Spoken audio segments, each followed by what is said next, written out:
As the New York Giants took off for their rematch with the New England Patriots in Super Bowl XLII, their confidence was sky high. We'd played them the last game of the season and played them right to the wire, and felt we could go out there and win this football game. One mindset. We're going to Arizona. We're in the Super Bowl, baby, and we're trying to go and win that thing and bring it home. We didn't care that they were 18-0. If they were going to go 19-0, they were going to have to win a street fight, and that's what we had planned in Arizona. When the team landed in Arizona, the members of the national media who greeted them were given a bold prediction by wide receiver Plexico Burress. The true story behind this thing is we get to the hotel, and this guy, he just happened to be a guy from the national media. And he said, Plex, any predictions for Sunday? I'm like, 23-17. I wake up in the morning, it's national headline. And it came out the next day, and I had to own it. The one thing that sticks in my mind when he said that, and then Tom Brady comes back and says, whoa, I guess we can't score any points, 17 points, oh. We're only gonna score 17 points? Okay. That stuck in my mind. And we were the most relaxed we've ever been. I mean, Coach Coughlin, first of all, had the In-N-Out burger truck come up. And you see him out there with ketchup running down his cheek, eating an In-N-Out burger, going back for seconds. It's like, this is surreal. You have to realize that the Super Bowl game was totally different than the 17th week of the season. The whole idea there was, hey fellas, stop talking about it and do it. The New York Football Giants and the New England Patriots in Super Bowl XLII. How did the Giants pull off one of the major upsets in Super Bowl history? You're with your brothers, and the only people who believed you had a chance were the people, in the Giants. That's it. And Super Bowl XLII is underway. We went into that game in Super Bowl XLII saying, we're going to dictate the outcome of this game. We're not going to let them do it. And the Giants' offense was determined to set the tone on the opening drive. Jacobs, more room to run, and he lowered his shoulder as he crossed the 40. He just blew right through Brandon Merriweather. We thought that we were as physical, or if not more physical than they were. Hand off Bradshaw, runs right, he's carrying Patriots. Kid Bradshaw showing feistiness on a power run. It's starting to feel like smash mouth football. We set the statement. That's how we do it. Long drives, take it out of the defense. And he takes the snap, back to throw, has time, delivers one left, completes it for first down to the Patriot 47-yard line. That's Steve Smith, 4 for 4 on third down. The opening drive that lasted forever, it was 10 minutes long? We marched right down the field, and I remember Rodney Harrison he was always jawing, always yapping. And I remember just talking a little smack to him and just saying, yeah, we're for real. So here comes Lawrence Tynes trying to cap off this long time consuming drive. Snap is good, kick on its way, end over end, and it is good. The Giants, Gino, consumed 10 minutes of playing time. It gave us confidence. It was the first drive. We're all pretty amped up. But I think it kind of motivated us too, that we had a little unfinished business. The Giants' 16-play, just under 10-minute opening march was the longest drive in Super Bowl history and put New York up 3-0. New England answered with a 13-play, 56-yard drive that lasted 5 minutes to take a 7-3 lead. Hand off Maroney. He runs right to the goal line. Touchdown, Patriots. And they have the lead here in Super Bowl XLII on the first play of the second quarter. But on the next 5 possessions, the Patriots' high-powered offense netted only 138 yards as the Big Blue defense flexed its muscle in a suffocating display of power and speed.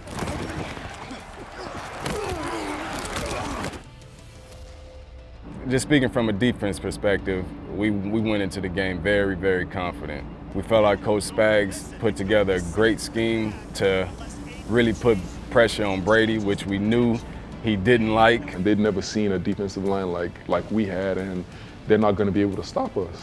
Good pressure up front by the defensive line, and OCU Manuro was the first one there. We needed to get him off his spot, make him uncomfortable, knock him down, knock him down, knock him down. Don't make it easy on him to be able to just stand in there and throw the ball. We hit Brady a lot. Our D-liner had a great thing about get off the ball. We saw OC's speed be a problem. That speed shocked the Patriots O-line. Never seen a defensive line like he's seeing now. Brady out of the gun. Play clock at 2.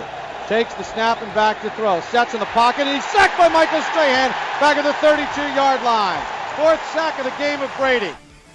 But they're going to continue to bring different looks at Tom Brady. He's going to have to deal with them. Brady was also going to have to deal with the emergence of Justin Tuck. He's got a motor. He has a skill set that a lot of defensive ends can't do. Go inside, physically hold off the guard in the running game, transition into a pass rusher. That's what Tuck did. Brady back, has time, steps up, gets hit, sacked, fumble the football, it's loose on the ground, they scramble for it. Who has it? Giant ball at midfield.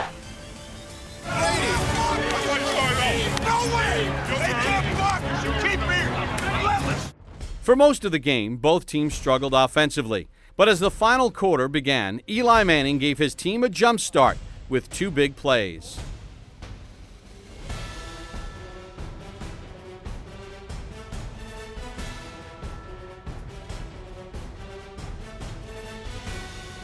Rookie Kevin Boss's 45-yard catch and run set up the Giants' go-ahead touchdown. Tyree in motion, handoff, bump, play fake, Manning to throw to the end zone, touchdown! David Tyree on the post, and the Giants have the lead with 11:05 to go in the ballgame.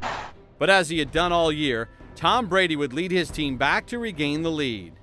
20 seconds. Brady gets set, takes the snap, back to throw, lobs one right for Moss, touchdown! The Patriots have the lead with 2:42 to go.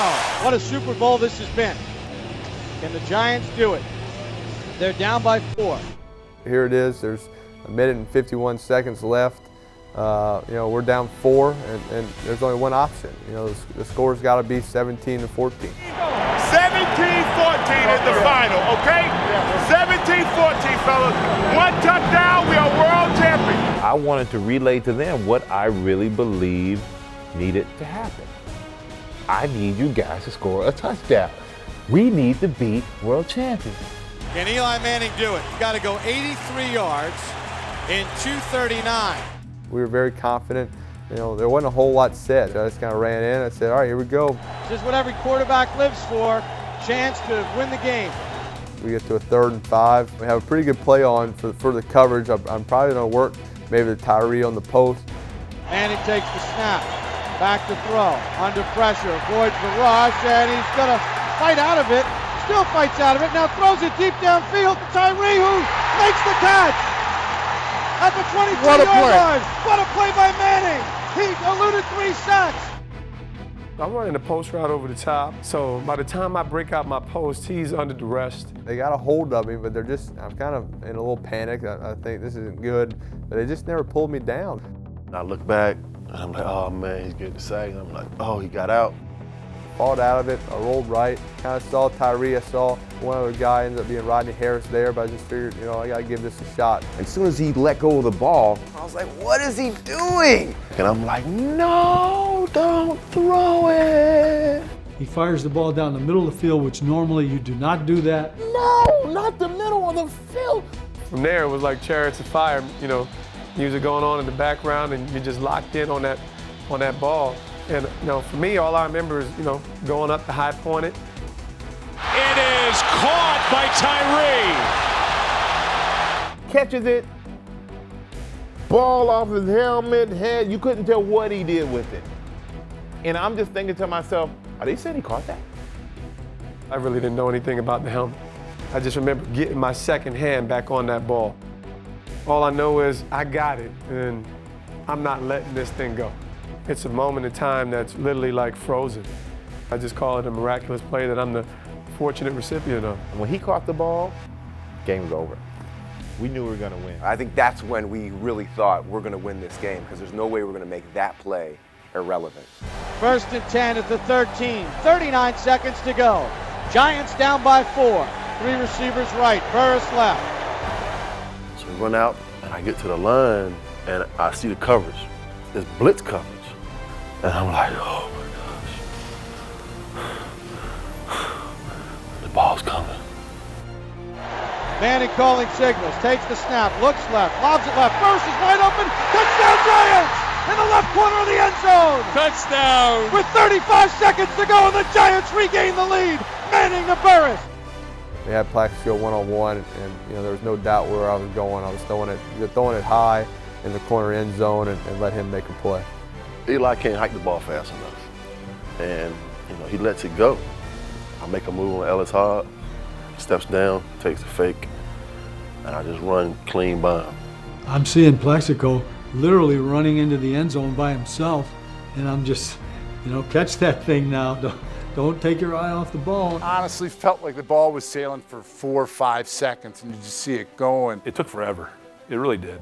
I think I could have ran down there and caught it before Plaxico did. That ball just seemed to hang up there in the end zone forever. I was like, I think it's got to come down. Hurry up and get down, and sure enough, it did. Flores alone, touchdown, New York! Like the feeling just went out of me. I couldn't believe that it just happened. I couldn't believe it. And that is it. The New York Giants have knocked off the New England Patriots 17-14 as Tom Coughlin gets a Gatorade bath, and the Giants, with the most improbable win in recent memory, have won Super Bowl 42. Hey, this is fairy tale stuff. Only God kind of stuff. You did. Shock the world. Shock the world. Read all about it, baby. Big Blue.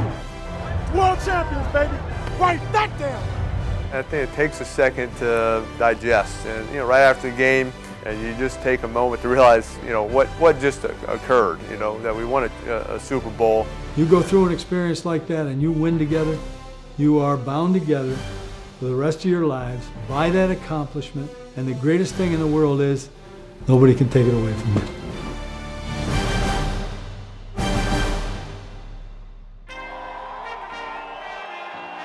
When the Giants returned to the Big Apple following their triumph in Super Bowl 42, they were honored with a victory parade down New York's historic Canyon of Heroes. The Canyon of Heroes parade. To do that and to experience that, and the Giant fans, as far as your eyes can see. As far as your eyes can see, are Giant fans. I grew up in New Orleans. I'd been to Mardi Gras. I'd seen some parades. I thought, no, I hadn't seen anything like this. Rows and rows of people kind of in between the streets going back, just trying to get a glimpse, and the confetti falling. I don't think we knew how big of a deal it was going to be and how much that win meant to the fans. World champion. World champion. The parade was insane. I can just remember being on the floor with Ahmad and just be a part of something like that in New York City. It was surreal.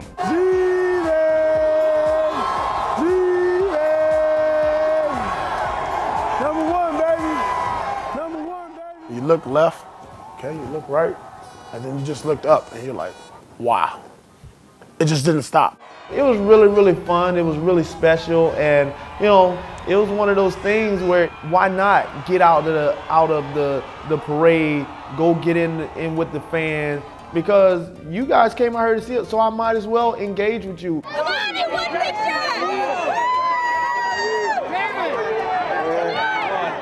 Like, we're in a bubble. We don't know how big it is. We don't know how big this parade is going to be.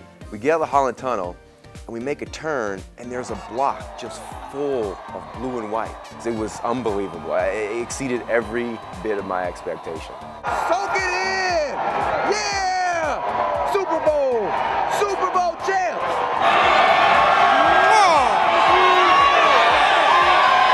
You can't explain it. People on lampposts, they're on top of somebody's show, they're up in the office building. You realize the magnitude of how big this was. And you're thinking, this is wow. And I'm on stage giving that speech at the parade. And these fools are going, what are you gonna do? I was like, no, don't do this. And I'm like, what the heck? One last time. I mean, this could be the last time I stomp anybody out. You know what we did to you? We stomped you out.